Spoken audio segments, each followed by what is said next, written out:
सम्मानीय सभामुख महोदय, म शिक्षाका 4 विषयमा प्रधानमन्त्री, गृहमन्त्री र शिक्षा मन्त्रीज्यूबाट जवाफ चाहन्छु।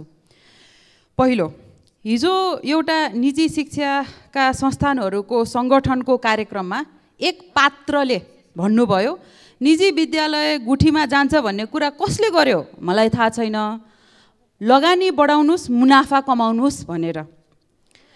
शिक्षा विधेयकको सैद्धान्तिक छलफलमा त्यही रोस्टमबाट धेरै जसो सबै पार्टीका सांसदहरूले दुई तहको शिक्षा भयो, निजी र सामुदायिक, निजीलाई बन्द गर्नु पर्यो भनेर भने।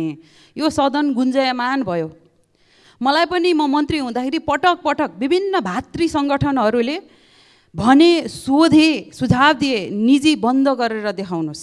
म सोध्न चाहन्छु, हिजो जुन पात्रले अभिव्यक्ति दिएका थिए ती पात्र यी तीन मध्ये को हुनुहुन्छ?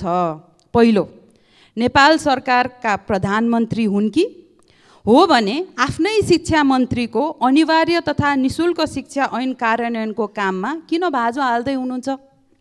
वा एमालेका अध्यक्ष कमरेडको अभिव्यक्ति हो भने निशुल्क शिक्षा भनेर जनताको दिमाग यो 30-40 वर्ष किन भुट्नुभयो? अब निजी शिक्षामा लगानी बढाउने भनेर सबै पार्टी पङ्क्ति र आफ्ना सांसदहरूलाई प्रशिक्षण दिनु होला भनेर सुझाव पनि दिन चाहे। साम्यवादी नेताले विद्यालय शिक्षामा मुनाफा कमाऊ भन्ने सुहाउँछ? वा त्यो अभिव्यक्ति एक नेपाली पात्र ओलीजीको मात्रै हो? जवाफ दिनुहोला। दोस्रो, अर्को प्रसङ्गमा भक्तपुर स्थित काठमाडौँ स्कुल अफ ल केएसएल र धुलीखेल स्थित काठमाडौँ विश्वविद्यालयको केयुएसओएल र धुलीखेल अस्पतालमा विद्यार्थीहरूले कहिले पार्टीका भातृ सङ्गठनहरूबाट त कहिले प्राध्यापकबाट असुरक्षित महसुस गरेका छन्। कतै प्रशासकले त्यहाँका विद्यार्थीहरूलाई धम्कीको भाषा प्रयोग गरेको खबर आयो, म तिम्रो करियर सकाइदिन्छु भनेर। यस्तो व्यवहारले विद्यार्थीहरूको मानसिक स्वास्थ्य, आत्मसम्मान र आत्मविश्वासमा गहिरो असर पर्छ। यसको जिम्मेवारी कसले लिने? जवाफदेही को बन्ने? किन हामीले विद्यार्थीहरूको लागि सुरक्षित महसुस गर्ने वातावरण बनाउन नसकेको? नेपाल सरकार कोसँग, नेपालका सांसदहरू कोसँग र किन डराइरहेका छन्? किन विद्यार्थीहरूलाई राज्यले सिरियसली लिएकै छैनन्? उहाँहरूको दुःख पीडा डिसमिस गरिदिएका छन् आनन्दले।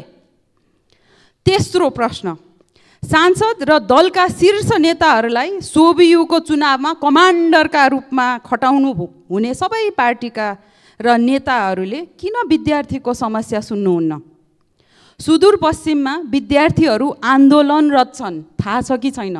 आफूले काम गर्ने वातावरण सुनिश्चित गर्न आन्दोलनरत छन्। यहाँ त कमान्डर खटाउनुहुन्न विद्यार्थीको गुनासो सुन्न, के भयो भनेर बुझ्न। र अन्तिम प्रश्न, त्रिभुवन विश्वविद्यालयको पदाधिकारीको अफिस तोडफोड गर्ने नेभी सङ्घका कार्यकर्तालाई किन कारबाही गर्नुहुन्छ भने कहिलेसम्म कारबाही गर्नुहुन्छ? यो त कस्तो भयो?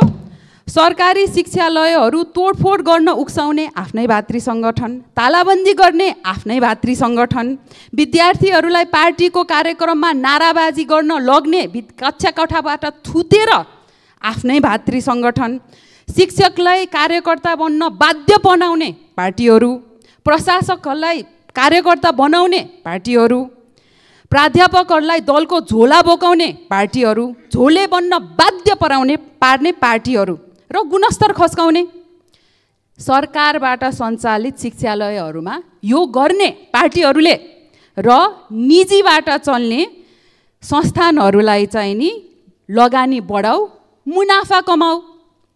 त्यो मुनाफाको केही प्रतिशत चाहिँ नि पार्टीको कार्यक्रममा लगाऊ, त्यो मुनाफाको केही प्रतिशत चुनावको खर्चमा लगाऊ भन्न तपाईँले खोज्नु भएको हो प्रधानमन्त्रीज्यू?